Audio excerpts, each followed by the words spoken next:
আপনারা শুনছেন কালী কথা। এখানে শুধুমাত্র গল্প নয়, গল্পের মাধ্যমে শিক্ষাও দেওয়া হয়। প্রতি বৃহস্পতি ও শনিবার শুনতে ভুলবেন না কালী কথা। জয় তারা, জয় জয় তার, জয় তার। নমস্কার, আপনারা শুনছেন কালী কথা। আজকের কালী কথায় আপনাদেরকে যে গল্পটি শোনাতে চলেছি সেই গল্পটি শোনবার আগে আপনারা প্লিজ আমার ইউটিউব চ্যানেলটি সাবস্ক্রাইব করুন, বেল আইকনটি ক্লিক করুন এবং প্রচুর পরিমাণে শেয়ার করুন আর কমেন্ট করতে ভুলবেন না। গল্পটির মধ্যে শিক্ষা আছে, শিক্ষাটি কী সেটা আজকে আপনারা কমেন্ট করে বলবেন শোনার পর। তো আজকে যে গল্পটি বলতে চলেছি তা ঠাকুর শ্রী রামকৃষ্ণদেবের কথা ও গল্প এই বইটি থেকে সংগ্রহ করা হয়েছে। গল্পটির নাম হলো কৈপিনকা ওয়াস্তে। এক সাধু বনে কুটির বেঁধে তপস্যা করেন। সেখান থেকে গ্রাম খুব বেশি দূরে নয়। রোজ সকালে সাধু নদীতে স্নান করে সেখানে কৈপিনখানা শুকোতে দিয়ে কমণ্ডলু হাতে ভিক্ষায় বেরিয়ে যান। একদিন ফিরে এসে দেখেন কৈপিন ইঁদুরে কেটে দিয়েছে। সাধু ছিলেন খুব ভালো আর তিনি খুব কঠোর তপস্যা করতেন। কাপড় চোপড় বা অন্যান্য জিনিসপত্র তার বেশি কিছু ছিল না। কৈপিনের অবস্থা দেখে তিনি কি আর করেন, গ্রামে গিয়ে আর একখানা কৈপিনের কাপড় লোকের কাছে থেকে ভিক্ষা করে আনেন। পরের দিন আবার যত্ন করে কৈপিন শুকোতে দিয়ে চলে গেলেন। ফিরে এসে দেখলেন আবার ইঁদুর কেটেছে। গ্রামে গিয়ে আবার আর একখানা চেয়ে নিয়ে এলেন। এভাবে চলল কিছুদিন। রোজ রোজ কে তাকে কৈপিনের জন্য কাপড় দেবে? গ্রামের একজন বললে, মহারাজ, এভাবে রোজ রোজ কে আপনাকে কৈপিন ভিক্ষা দেবে?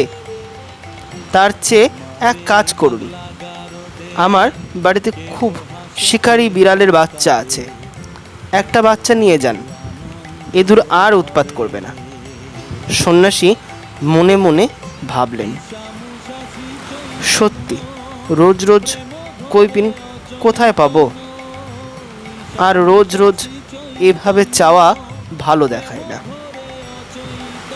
তা এ লোকটি যা বলছে সেটাও মন্দ না, নিয়েই যাই একটা বিড়ালের বাচ্চা। সাধু বিড়ালের বাচ্চা নিয়ে গেলেন। পরের দিন ইঁদুর আর কৈপিন কাটলে না। ভিক্ষা থেকে ফিরে সাধু যখন দেখলেন তার কৈপিন ঠিক আছে, তখন তার মনে খুব আনন্দ হতে লাগল। কিন্তু এখন আর এক মুশকিল, দুধ ছাড়া বিড়াল ছানা আহার হয় না, আর বিড়াল না হলে ইঁদুর তাড়াবে কে? কাজেই বাধ্য হয়ে সন্ন্যাসী আবার ভিক্ষা করতে বেরোলো দুধের জন্য। এভাবে চলল কিছুদিন। কিন্তু রোজ রোজ দুধ কোথায় পায়? কেই বা দেয় দুধ? আর এইভাবে তো চাওয়া যায় না। আবার হতভাগা বিড়ালটা কিছুতেই না খেয়ে থাকতে পারে না, কেবল পায়ে পায়ে ঘোরে আর মিউ মিউ করে, দেখে খুব কষ্ট হয়। আবার বিড়াল না হলে কৈপিনখানা কেই বা রক্ষা করবে? গ্রামের লোকে সাধুকে খুব ভক্তি করত।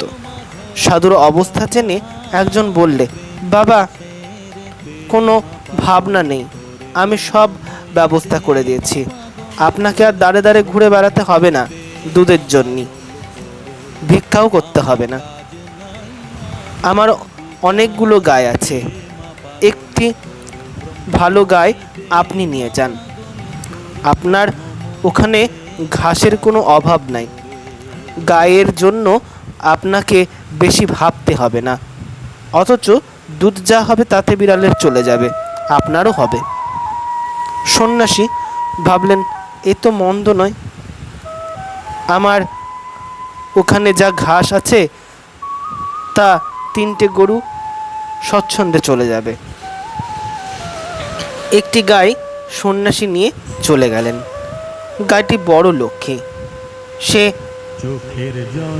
5 সে শের পাচেক দুধ দেয়।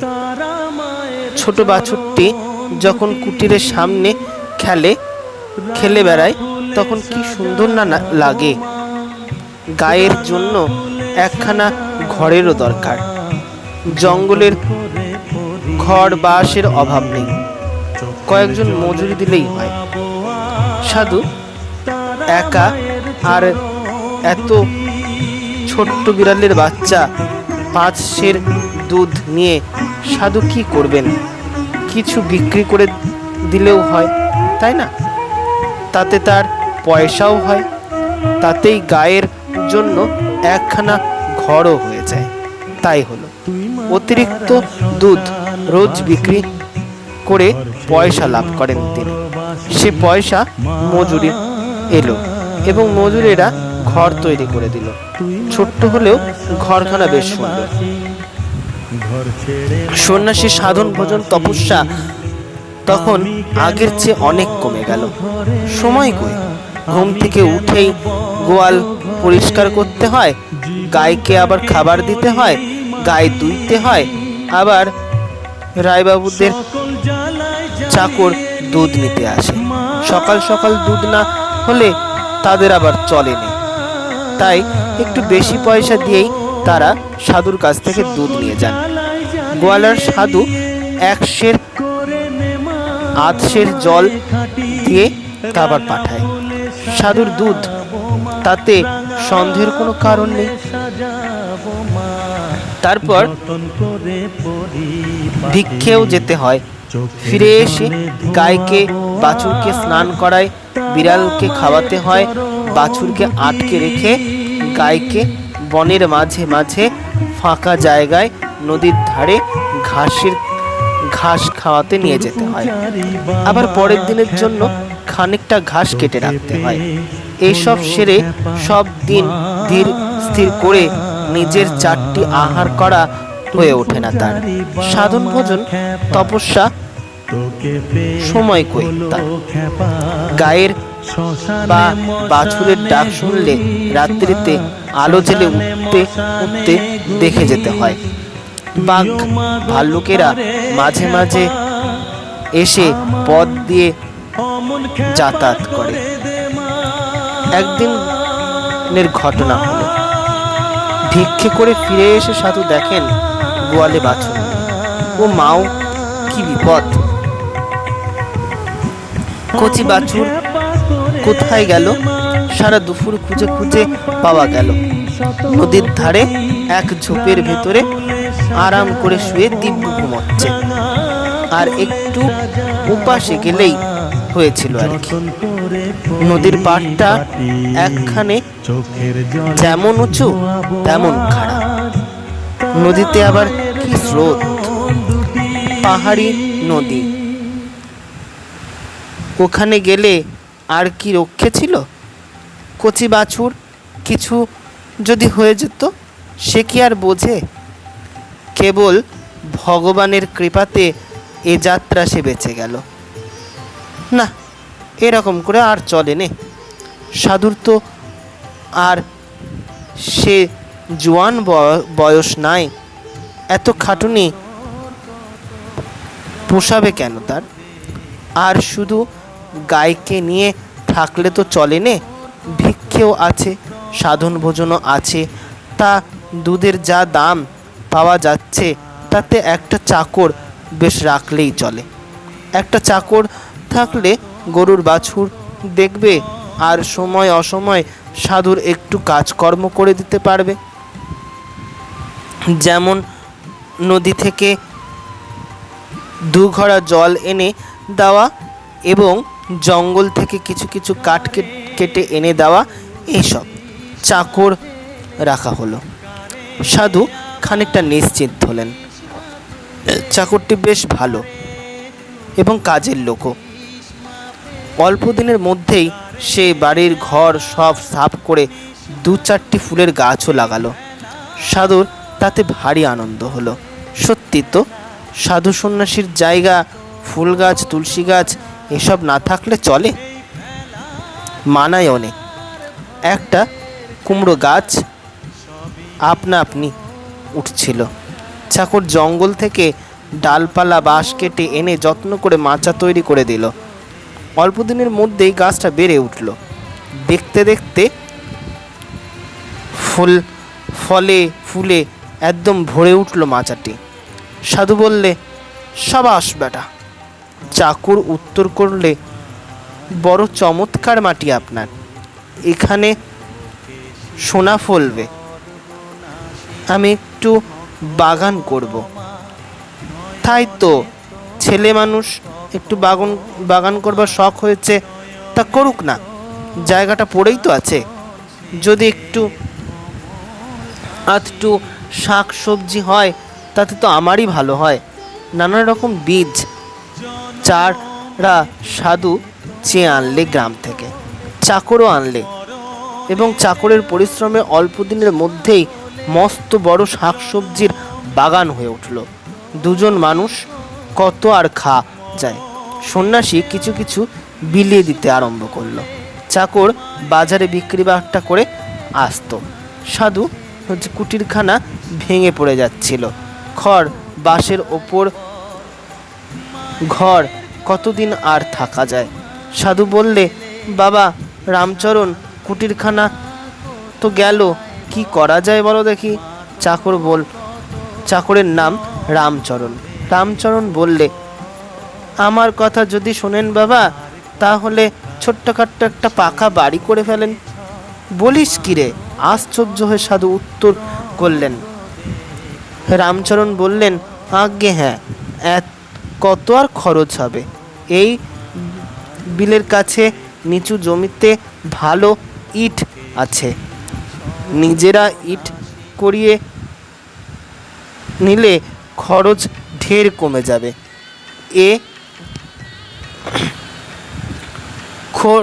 ঘর তার পিছনে লেগে থাকতে হয়। আজ বেড়া বাঁধো, কাল খুঁটি বাঁধো, কাল চাল মেরামত করো। আপনি সাধু মানুষ, এত কাজ আপনি করতে পারেন নাকি? তারপর আজকাল আমাদের হাতে দুটো পয়সাও আসছে। দেশে যা চোর ডাকাতের ভয়, এ ঘরে চুরিও হতে পারে। সাধু ভাবতে লাগলেন, রামচরণ যা বলছে তা তো মিথ্যা নয়। ছেলে মানুষ হলেও রামচরণের কথা অতি চমৎকার। এরকম বুদ্ধি বিবেচনা সকলের হওয়া দরকার। তা একটা ছোট্টখাট্ট বাড়ি করতে আর কতই বা খরচ হবে? তাছাড়া সাধু মানুষ দেখে সকলের খাতির করে। ইটের কাজ আরম্ভ হলো। এদিকে রামচরণ চাষ করতে আরম্ভ করলেন। রামচরণ ছেলে মানুষ, তার উৎসাহ দেখে সাধু কিছু বললে না। বাদ দিলে সে ভারী দুঃখিত হবে। বাধা দিলে সে ভারী দুঃখিত হবে। এর জন্য তো তিনি তাকে নিঃস্বার্থভাবে করতে বলেন। রামচরণকে সন্ন্যাসী একজোড়া বলদ কিনে দিলেন, নাঙল কোদাল এসব কিনে নিয়ে এলেন। আবার জমিদারের কাছ থেকে বিলের ধারে অনেকখানি ধেনু জমিও বন্দোবস্ত করে দিয়েছেন, ধানের জমিও বন্দোবস্ত করে দিয়েছেন। বাড়ির কাজ ধীরে ধীরে অনেকখানি এগিয়ে এলো। এদিকে রামচরণ অনেক উন্নতি করলো। চাষ আবাদ পুরা দমে চলল। আরও অনেকগুলো চাকর রাখলো। 8-10 জোড়া হালের বলদ কেনা হলো এবং গোয়াল ঘরে ধান, আবার বাগান ভরা শাকসবজি এবং গোলায় ভরা গরু। কি ছিল আর কি হলো তার? সাধুর জন্য যে পাকা বাড়ি তৈরি হয়ে গেল, তাতে কুলোই না। তিনি সেটি চাকরদের ছেড়ে দিয়েছেন। তার জন্যে আরও মস্ত বাড়ি আরম্ভ করলেন এবং সামনে মস্ত বড় পুকুর কাটা হলো, আর পাঁচিল তৈরি হলো বাড়ির চারিদিকে। শত শত জনমজুর খাটতে লাগলো। সাধুর এক দণ্ড অবসর নেই। নিজে না খেয়ে কিছুই হয় না। তবে রামচরণ কাজের লোকটা বেশ ভালো। সে ছিল বলেই ক্ষেতের কাজটা তাকে আর দেখতে হতো না। 1000 মণ ধান বছরে যে বিক্রি হচ্ছিল সে তো রামচরণের জন্যই। চাকরদের জন্য আশেপাশে আরও 2-4খানা বাড়ি তৈরি হলো। তারপর ধীরে ধীরে চারপাশে অনেক প্রজাও বসতে লাগলো। দেখতে দেখতে সারা বন গ্রামে পরিণত হলো। সাধুর তখন অনেক প্রজা, অনেক ধন সম্পত্তি। তাই কর্মচারী, দাসী সবাই সেখানে থেকে গেল। ফটকে দারোয়ান পাহারা দিতে লাগলো। কত লোকের সঙ্গে কারবার চলল তার। কত বড় বড় লোক এসে দেখা করতে লাগলো। পশু অভ্যাসবশে কাজ করে, আর মানুষ প্রতি কাজ বিচার বিবেচনা করে। তাই তো পশু ও মানুষের মধ্যেই তফাৎ। বিচার করলেই কি হবে? মানুষের বিচার সব সময় ঠিক হয় না। আমাদের মন আমাদের যত ফাঁকি দেয়, এরূপ আর কেউ করতে পারে না। আমরা যখন ধীরে ধীরে অধঃপথে যাই, অন্যায়ের পথে যাই, তখন আমাদের মন নানান রূপে যুক্তি দিয়ে আমাদেরকে বুঝিয়ে দেয় আমরা সবই ভালো করছি। সন্ন্যাসী আর সন্ন্যাসিনী নেই, তিনি হলেন জমিদার, মহাজন, ধনী বিষয়। কত তার দাসদাসী, কত তার জাঁকজমক। এভাবে কিছুদিন গেল। একদিন সাধু গুরুদেব শিষ্যের খোঁজে এলেন। বহুদিন ধরে শিষ্যের কোনো সংবাদ তিনি পাচ্ছিলেন না। এসে দেখলেন সে বনে নেই, সে কুটিরও নেই। সেখানে হয়েছে মস্ত বড় এক গ্রাম। তিনি লোকজনকে জিজ্ঞেস করে জানতে পারলেন সেই সাধু এখন বিরাট বাড়ি ঘর, ধন সম্পত্তির অধিকারী। শিষ্যের অবস্থা গুরু সবই বুঝতে পারলেন। কোথাও না থেমে একেবারে তিনি বৈঠকখানার সামনে গিয়ে দাঁড়ালেন। সাধু কর্মে ব্যস্ত ছিলেন। দূর থেকে গুরুদেবকে দেখে চিনতে পারলেন আর দৌড়ে এসে প্রণাম করলেন। বাড়ির ঘরের দিকে হাত দিয়ে দেখিয়ে গুরু শিষ্যের জিজ্ঞেস করলেন, এসব কি? শিষ্য জোর হাতে উত্তর করলেন, গুরুদেব, এসব যা দেখছেন সবই এক কৈপুণ্যকার ওয়াস্তে। এক কৈপিনকার ওয়াস্তে মানে এক কৈপিনকের জন্ম, কৈপিনের জন্ম। গুরুর দর্শনের শিষ্যের মনে জ্ঞানের উদয় হলো। তিনি বুঝতে পারলেন কোন পথে তিনি যাচ্ছেন। বাড়ি ঘর সব ছেড়ে তখনই তিনি গুরু সঙ্গে তপস্যায় চলে গেলেন। জয় তারা। আজকের গল্পটা অনেকটাই বড় ছিল। যদি গল্পটি ভালো লেগে থাকে তবে প্লিজ তুমি এই গল্প থেকে কি শিখলে তার জন্য কমেন্ট করো, প্রচুর পরিমাণে শেয়ার করো, সাবস্ক্রাইব এবং বেল আইকনটি ক্লিক করতে ভুলো না। জয় তারা।